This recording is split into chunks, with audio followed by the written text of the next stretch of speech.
अनुभवी आंखें सच दिखाते हैं, छुपाते नहीं। स्वतंत्रता दिवस के शुभ अवसर पर नगर परिषद जनकपुर रोड उपरी वासियों एवं जिला वासियों को ढेर सारी शुभकामनाएं। नगर परिषद जनकपुर रोड फूलों की तरह खुशबू, सूरज की तरह रोशनी, चांद की तरह चमकता रहे। मैं मुख्य पार्षद श्रीमती मीना जी, सह सभापति उम्मीदवार जनकपुर नगर परिषद जनकपुर रोड।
आजादी के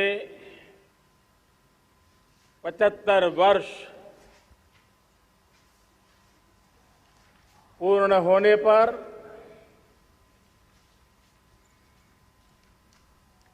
देशवासियों को अनेक अनेक शुभकामनाएं। बहुत बहुत बधाई। न सिर्फ हिंदुस्तान का हर कोना, लेकिन दुनिया के हर कोने में आज किसी न किसी रूप में भारतीयों के द्वारा या भारत के प्रति अपार प्रेम रखने वालों के द्वारा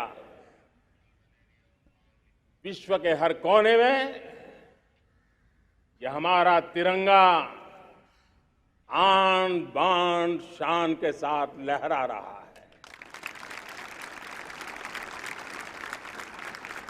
मैं विश्व भर में फैले हुए भारत प्रेमियों को, भारतीयों को आजादी के इस अमृत महोत्सव की बहुत बहुत बधाई देता हूं। आज का ये दिवस ऐतिहासिक दिवस है। एक पुण्य पड़ाव, एक नई राह, एक नए संकल्प और नए सामर्थ्य के साथ कदम बढ़ाने का ये शुभ अवसर है।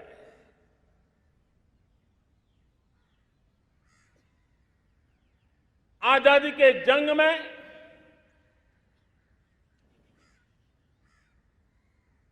गुलामी का पूरा कालखंड संघर्ष में बीता है। हिंदुस्तान का कोई कोना ऐसा नहीं था, कोई काल ऐसा नहीं था जब देशवासियों ने सैकड़ों सालों तक गुलामी के खिलाफ जंग न किया हो, जीवन न खपाया हो, यातनाएं न झेली हो, आहुति न दी हो। आज हम सब देशवासियों के लिए ऐसे हर महापुरुष को, हर त्यागी को, हर बलिदानी को नमन करने का अवसर है, उनका ऋण स्वीकार करने का अवसर है और उनका स्मरण करते हुए उनके सपनों को जल्द से जल्द पूरा करने का संकल्प लेने का भी अवसर है।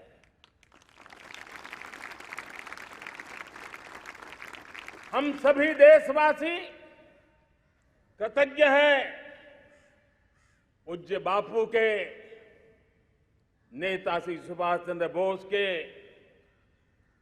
बाबा साहब आम्बेडकर के, वीर सावरकर के, जिन्होंने कर्तव्य पथ पर जीवन को खपा दिया। कर्तव्य पथ ही उनका जीवन पथ रहा। यह देश कृतज्ञ है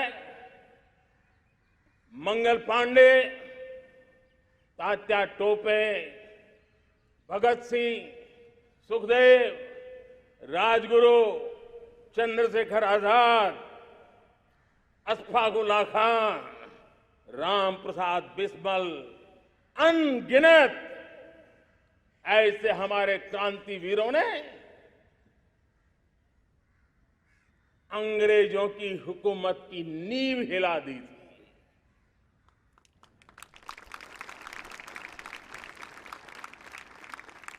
यह राष्ट्र कृतज्ञ है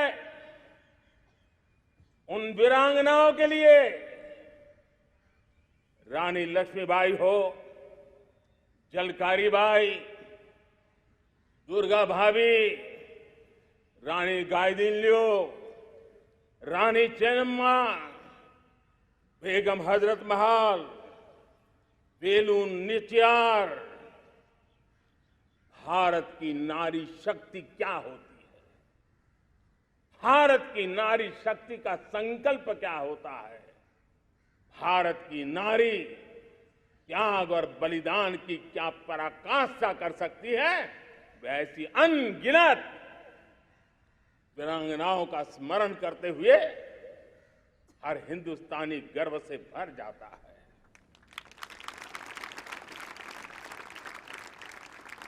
आजादी का जंग भी लड़ने वाले और आजादी के बाद देश बनाने वाले भी, डॉक्टर राजेंद्र प्रसाद जी हो, नेहरू जी हो, सरदार वल्लभ भाई पटेल, श्यामा प्रसाद मुखर्जी, लाल बहादुर शास्त्री, दीनदयाल उपाध्याय, जयप्रकाश नारायण, राम मनोहर लोहिया, आचार्य विनोबा भावे, नानाजी देशमुख, सुब्रमण्यम भारती, अनगिनत ऐसे महापुरुषों को आज नमन करने का अवसर है। जब आजादी के जंग की चर्चा करते हैं तो हम उन जंगलों में जीने वाले हमारे आदिवासी समाज का भी गौरव करना हम नहीं भूल सकते हैं। भगवान बिरसा मुंडा, सिद्धो कान्हू, अल्लूरी सीताराम राजू, गोविंद गुरु, अनगिनत नाम है जिन्होंने आजादी के आंदोलन की आवाज बन करके दूर सुदूर जंगलों में भी मेरे आदिवासी भाई बहनों में, माताओं में, युवकों में मातृभूमि के लिए जीने मरने की प्रेरणा जगाई। ये देश का सौभाग्य रहा है कि आजादी के जंग के कई रूप रहे हैं और उसमें एक रूप वो भी था जिसमें नारायण गुरु हो, स्वामी विवेकानंद हो, महर्षि अरविंदो हो, गुरुदेव रविंद्रनाथ टैगोर हो, ऐसे अनेक महापुरुष हिंदुस्तान के हर कोने में, हर कान में भारत की चेतना को जगाते रहे, भारत को चेतनवंत बनाते रहे। अमृत महोत्सव के दौरान देश ने पूरे साल से हम देख रहे हैं। 2021 में दांडी यात्रा से प्रारंभ हुआ, स्मृति दिवस को संवरते हुए हिंदुस्तान के हर जिले में, हर कोने में देशवासियों ने आजादी के अमृत महोत्सव के लक्षावधि कार्यक्रम किए हैं। शायद इतिहास में इतना विशाल, व्यापक, लंबा एक ही मकसद का उत्सव मनाया गया हो, वो शायद ये पहली घटना हुई होगी। और हिंदुस्तान के हर कोने में उन सभी महापुरुषों को याद करने का प्रयास किया गया जिनको किसी न किसी कारणवश इतिहास में जगह न मिली या उनको भुला दिया गया था। आज देश ने खोज करके हर कोने में ऐसे वीरों को, महापुरुषों को, त्यागियों को, बलिदानियों को, सत्याग्रहियों को याद किया, नमन किया। अमृत महोत्सव के दरमियान इन सभी महापुरुषों को नमन करने का अवसर रहा। कल 14 अगस्त को भारत ने विभाजन विभीषिका स्मृति दिवस भी बड़े भारी मन से हृदय के गहरे गांवों को याद करते हुए उन कोटि कोटि जनों ने बहुत कुछ सहन किया था, तिरंगे की शान के लिए सहन किया था, मातृभूमि की मिट्टी से मोहब्बत के कारण सहन किया था और धैर्य नहीं खोया था। भारत के प्रति प्रेम ने नई जिंदगी की शुरुआत करने का उनका संकल्प नमन करने योग्य है, प्रेरणा पाने योग्य है। आज जब हम आजादी का अमृत महोत्सव मना रहे हैं तो पिछले 75 साल में देश के लिए जीने मरने वाले, देश की सुरक्षा करने वाले, देश के संकल्पों को पूरा करने वाले, चाहे सेना के जवान हो, पुलिस के कर्मी हो, शासन में बैठे हुए ब्यूरोक्रेट्स हो, जनप्रतिनिधि हो, स्थानीय स्वराज की संस्थाओं के शासक प्रशासक रहे हो, राज्यों के शासक प्रशासक रहे हो, केंद्र के शासक प्रशासक रहे हो, 75 साल में इन सबके योगदान को भी आज स्मरण करने का अवसर है और देश के कोटि कोटि नागरिकों को भी जिन्होंने 75 साल अनेक प्रकार की कठिनाइयों के बीच भी देश को आगे बढ़ाने के लिए अपने से जो हो सका वो करने का प्रयास किया है। मेरे प्यारे देशवासियों, 75 साल की हमारी ये यात्रा अनेक उतार चढ़ाव से भरी हुई है।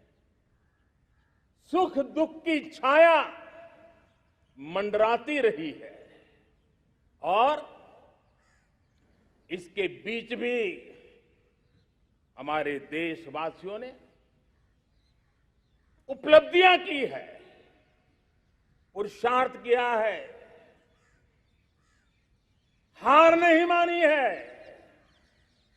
संकल्पों को ओझल नहीं होने दिया है। और इसलिए, और ये भी सच्चाई है कि सैकड़ों सालों के गुलामी के कालखंड ने भारत के मन को, भारत के मानवीय की भावनाओं को गहरे घाव किए थे, गहरी चोटें पहुंचाई थी, लेकिन उसके भीतर एक जिद भी थी, एक जिजीविषा भी थी, एक जुनून भी था, एक जोम भी था।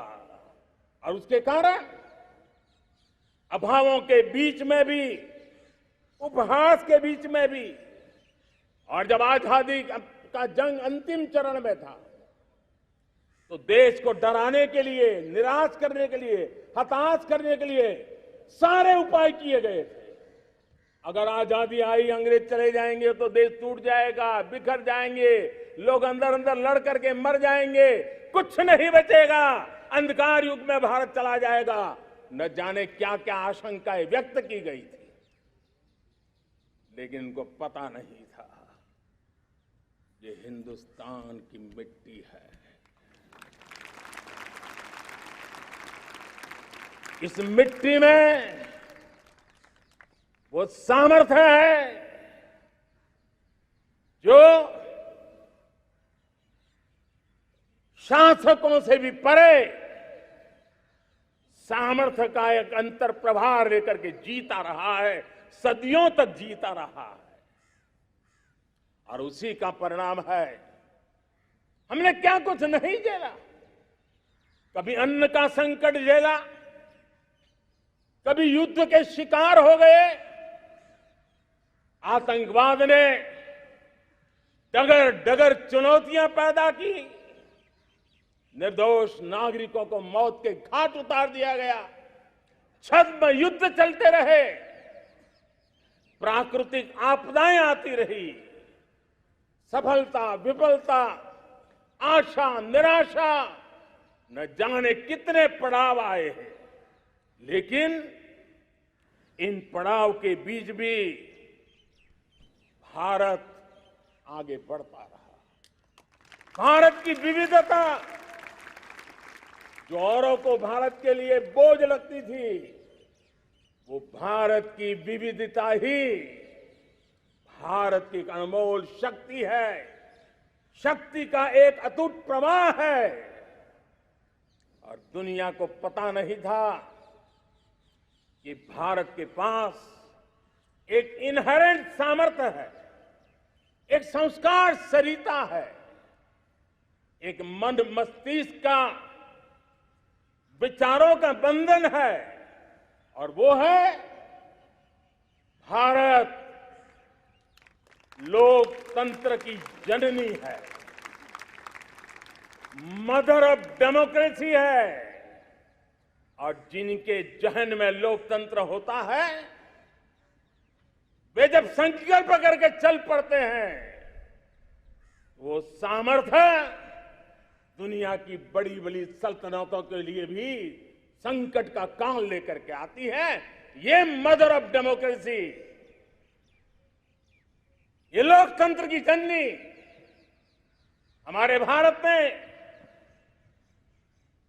सिद्ध कर दिया कि हमारे पास ये एक अनमोल सामर्थ्य है।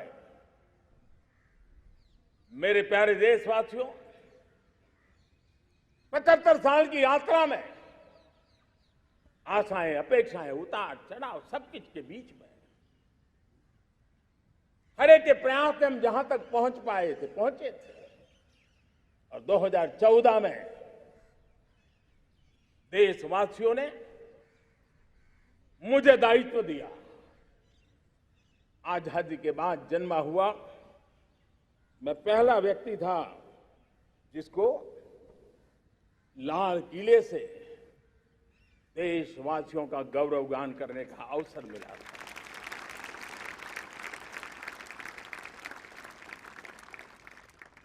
लेकिन मेरे दिल में जो भी आप लोगों से सीखा हूं, जितना आप लोगों को जान पाया हूं मेरे देशवासियों, आपके सुख दुख को समझ पाया हूं, देश की आशा अपेक्षाओं के भीतर वो कौन सी आत्मा बसती है, उसको जितना मैं समझ पाया हूं, उसको लेकर के मैंने अपना पूरा कालखंड देश के उन लोगों को एम्पावर करने में खपाया। मेरे दलित हो, शोषित हो, पीड़ित हो, वंचित हो, आदिवासी हो, महिला हो, युवा हो, किसान हो, दिव्यांग हो, पूरब हो, पश्चिम हो, उत्तर हो, दक्षिण हो, समुद्र का तट हो, हिमालय की कंदराएं हो, हर कोने में महात्मा गांधी का जो सपना था आखिर इंसान की चिंता करने का, महात्मा गांधी जी जो आकांक्षा थी अंतिम छोर पर बैठे हुए व्यक्ति को समर्थ बनाने की, मैंने अपने आप को उसके लिए समर्पित किया। और उन 8 साल का नतीजा और आजादी के इतने दशकों का अनुभव आज 75 साल के बाद जब अमृत काल की ओर कदम रख रहे हैं, अमृत काल की ये पहली प्रभात है, तब मैं एक ऐसे सामर्थ्य को देख रहा हूं और जिससे मैं गौरव से भर जाता हूं। देशवासियों, मैं आज देश का सबसे बड़ा सौभाग्य ये देख रहा हूं कि भारत का जनमन आकांक्षी जनमन है। एस्पिरेशनल सोसाइटी किसी भी देश की बहुत बड़ी अमानत होती है और हमें गर्व है कि आज हिंदुस्तान के हर कोने में, हर समाज के हर वर्ग में, हर तबके में आकांक्षाएं उफान पर है। देश का हर नागरिक चीजें बदलना चाहता है, बदलते देखना चाहता है, लेकिन इंतजार करने को तैयार नहीं है, अपनी आंखों के सामने देखना चाहता है, कर्तव्य से जुड़ करके करना चाहता है, वो गति चाहता है, वो प्रगति चाहता है। 75 साल में संजोए हुए सारे सपने अपने ही आंखों के सामने पूरा करने के लिए वो लालायित है, उत्साहित है, उतावला भी है। कुछ लोगों को इसके कारण संकट हो सकता है, क्योंकि जब एस्पिरेशनल सोसाइटी होती है तब सरकारों को भी तलवार की धार पे चलना पड़ता है, सरकारों को भी समय के साथ दौड़ना पड़ता है। और मुझे विश्वास है, चाहे केंद्र सरकार हो, राज्य सरकार हो, स्थानीय स्वराज की संस्थाएं हो, किसी भी प्रकार की शासन व्यवस्था क्यों न हो, हर किसी को इन एस्पिरेशनल सोसाइटी को एड्रेस करना पड़ेगा। उनकी आकांक्षाओं के लिए हम ज्यादा इंतजार नहीं कर सकते। हमारे इस एस्पिरेशनल सोसाइटी ने लंबे अरसे तक इंतजार किया है, लेकिन अब वो अपनी आने वाली पीढ़ी को इंतजार में जीने के लिए मजबूर करने को तैयार नहीं है। और इसलिए ये अमृत काल का पहली प्रभात हमें उस एस्पिरेशनल सोसाइटी की आकांक्षाओं को पूरा करने के लिए एक बहुत बड़ा सुनहरा अवसर लेकर के आई है। मेरे प्यारे देशवासियों, हमने पिछले दिनों देखा है, एक और ताकत का हमने अनुभव किया है, और वो है भारत में एक सामूहिक चेतना का पुनर्जागरण हुआ है। एक सामूहिक चेतना का पुनर्जागरण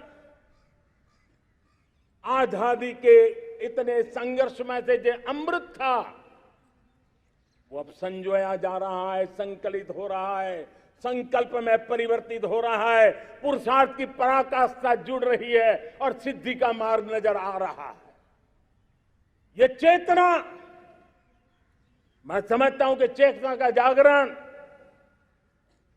ये पुनर्जागरण,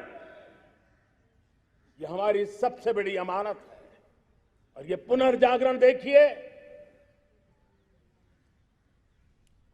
10 अगस्त तक लोगों को पता तक नहीं होगा शायद कि देश के भीतर कौन सी ताकत है, लेकिन पिछले 3 दिन से जिस प्रकार से तिरंगे झंडे को लेकर के, तिरंगा की यात्रा लेकर के देश चल पड़ा है, बड़े बड़े सोशलिस्ट, सोशल साइंस के एक्सपर्ट्स वे भी शायद कल्पना नहीं कर सकते कि मेरे भीतर के अंदर कितने, मेरे देश के भीतर कितना बड़ा सामर्थ्य है, एक तिरंगे झंडे ने दिखा दिया है।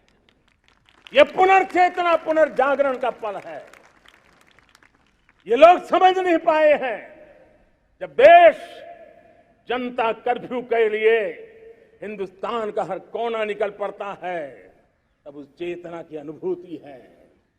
जब देश ताली थाली बजा करके कोरोना वॉरियर के साथ कंधे से कंधा मिला करके खड़ा हो जाता है, तब चेतना की अनुभूति होती है। जब दिया जला करके कोरोना वॉरियर की शुभकामना देने के लिए देश निकल पड़ता है, तब उस चेतना की अनुभूति होती है। दुनिया कोरोना के कालखंड में वैक्सीन लेना या न लेना, वैक्सीन काम का है कि नहीं है, उस उलझन में जी रहा था।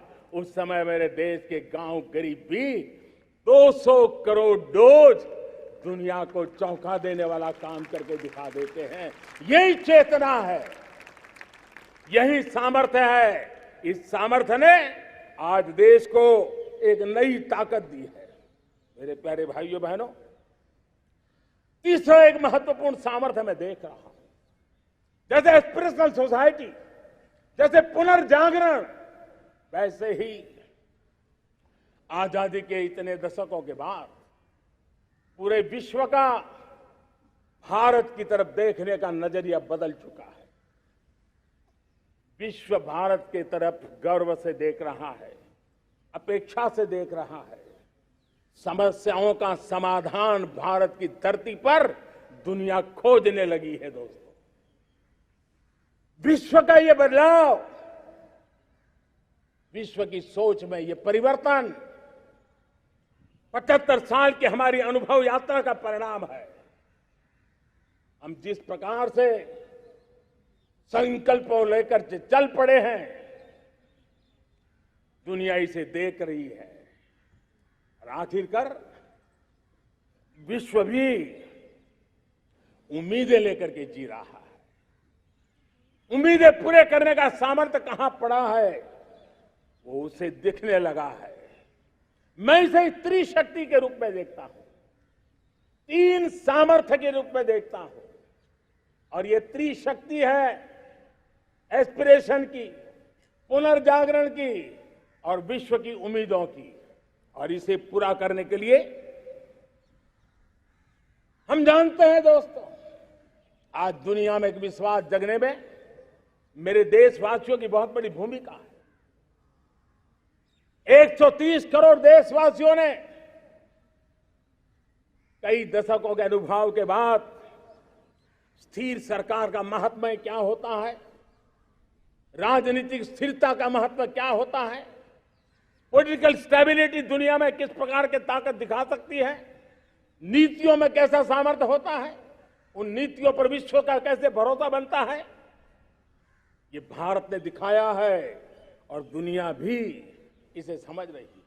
और हम जब राजनीतिक स्थिरता हो, नीतियों में गतिशीलता हो, निर्णयों में तेजी हो, सर्वव्यापकता हो, सर्वसमावेशकता हो, तो विकास के लिए हर कोई भागीदार बनता है। हमने सबका साथ सबका विकास का मंत्र लेकर के हम चले थे, लेकिन देखते ही देखते देशवासियों ने सबका विश्वास और सबका प्रयास से उसमें और रंग भर दिए हैं। और इसलिए हमने देखा है हमारी सामूहिक शक्ति को, हमारे सामूहिक सामर्थ्य को हमने देखा है। आजादी का अमृत महोत्सव जिस प्रकार से बनाया गया, जिस प्रकार से हर जिले में 75 अमृत सरोवर बनाने का अभियान चल रहा है, गांव गांव के लोग जुड़ रहे हैं, कार सेवा कर रहे हैं, अपने प्रयत्नों से अपने गांव में जल संरक्षण के लिए बड़ा अभियान चला रहे हैं। और इसलिए भाइयों बहनों, चाहे स्वच्छता का अभियान हो, चाहे गरीबों के कल्याण का काम हो, देश आज पूरी शक्ति से आगे बढ़ रहा है। लेकिन भाइयों बहनों, हम लोग आजादी के अमृत काल में हमारी 75 साल की यात्रा को, उसका गौरवगान करते रहेंगे, अपनी ही पीठ थपथपाते रहेंगे, तो हमारे सपने कहीं दूर चले जाएंगे। और इसलिए 75 साल का कालखंड कितना ही शानदार रहा हो, कितने ही संकटों वाला रहा हो, कितने ही चुनौतियों वाला रहा हो, कितने ही सपने अधूरे दिखते हो, उसके बावजूद भी आज जब हम अमृत काल में प्रवेश कर रहे हैं, अगले 25 वर्ष हमारे देश के लिए अत्यंत महत्वपूर्ण है। और इसलिए जब मैं आज मेरे सामने लाल किले पर से 130 करोड़ देशवासियों के सामर्थ्य का स्मरण करता हूं,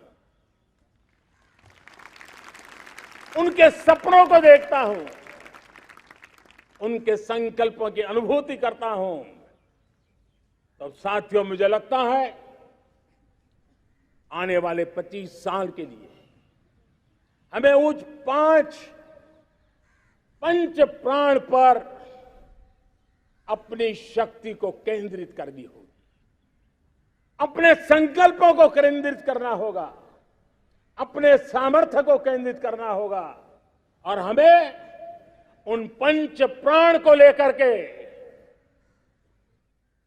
2047 जब आजादी के 100 साल होंगे, आजादी के दीवानों के सारे सपने पूरे करने का जिम्मा उठा करके चलना होगा। जब मैं पंच प्राण की बात करता हूं तो पहला प्राण, अब देश बड़े संकल्प लेकर के ही चलेगा, बहुत बड़े संकल्प लेकर के चलना होगा और वो बड़ा संकल्प है विकसित भारत। अब उससे कुछ कम नहीं होना चाहिए, बड़ा संकल्प। दूसरा प्राण है किसी भी कोने में हमारे मन के भीतर, हमारे आदतों के भीतर गुलामी का एक भी अंश अगर भी अभी भी है तो उसको किसी भी हालत में बचने नहीं देना। अब 100%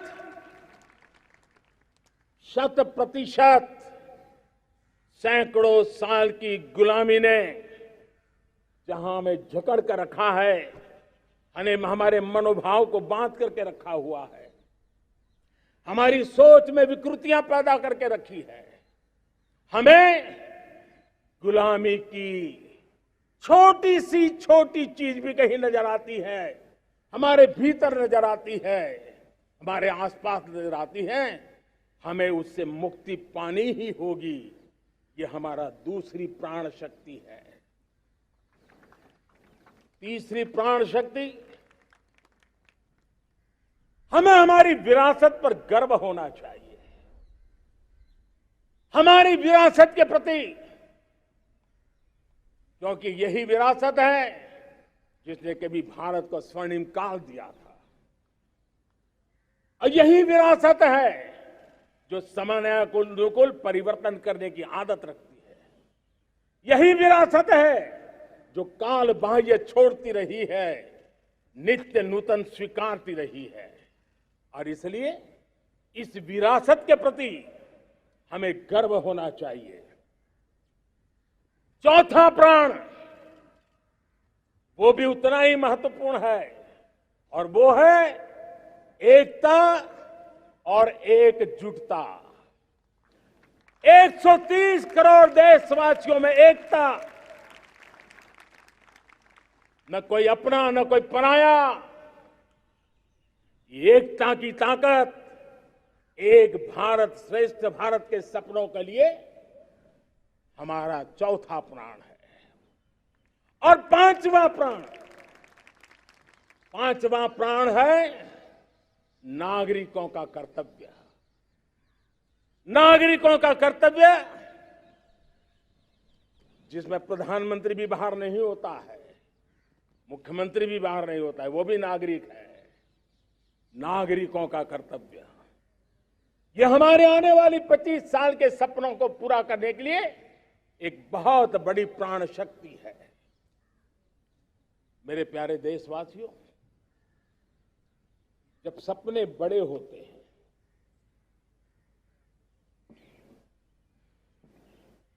जब संकल्प बड़े होते हैं तो पुरुषार्थ भी बहुत बड़ा होता है, शक्ति भी बहुत बड़ी मात्रा में जुट जाती है। अब कोई कल्पना कर सकता है कि देश 40-42 के कालखंड को याद कीजिए, देश उठ खड़ा हुआ था। किसी ने हाथ में झाड़ू लिया था, किसी ने तकली ली थी, किसी ने रेंटिया लिया था, किसी ने सत्याग्रह का मार्ग चुना था, किसी ने संघर्ष का मान चुना था, किसी ने क्रांति की वीरता का रास्ता चुना था। लेकिन संकल्प बड़ा था, आजादी। और ताकत देखिए, बड़ा संकल्प था तो आजादी लेके रहे, हम आजाद हो गए।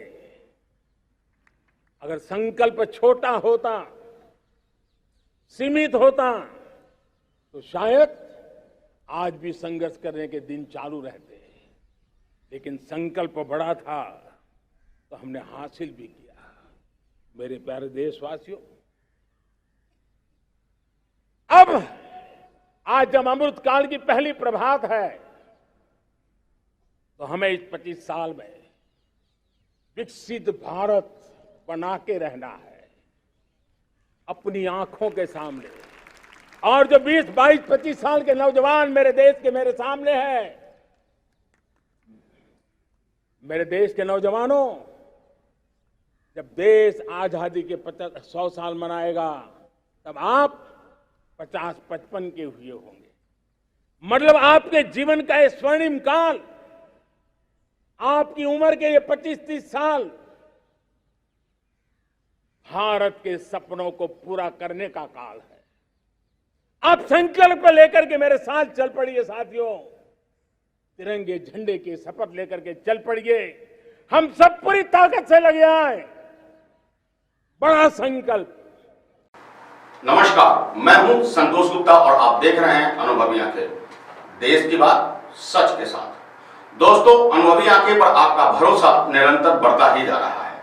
यही वजह है कि अनुभवी आंखें आपकी पहली पसंद है। आपके हक हुकूक की लड़ाई के लिए हम सदैव तत्पर रहते हैं और इस मुहिम को बनाए रखने के लिए हमारा हौसला अफजाई भी आपका ही काम है। आप चैनल को अगर पहले से सब्सक्राइब कर रखे हैं तो उसे भूल जाइए, एक बार फिर से चैनल को सब्सक्राइब जरूर कीजिए। नीचे सब्सक्राइब बटन है, उसे दबा दीजिए ताकि सब्सक्राइब हो जाए, और घंटी बनी हुई है उसे भी टच कर दीजिए ताकि आपको नोटिफिकेशन हमारी खबरों का तुरंत मिल सके, आप अपने पसंदीदा चैनल को देख सके। आपके सब्सक्राइब करने के बाद निश्चित रूप से हमारा हौसला बढ़ेगा और हम बेहतर तरीके से आपके हक हुकूक की लड़ाई लड़ पाएंगे। इस मुहिम से जुड़िए और सब्सक्राइब कीजिए।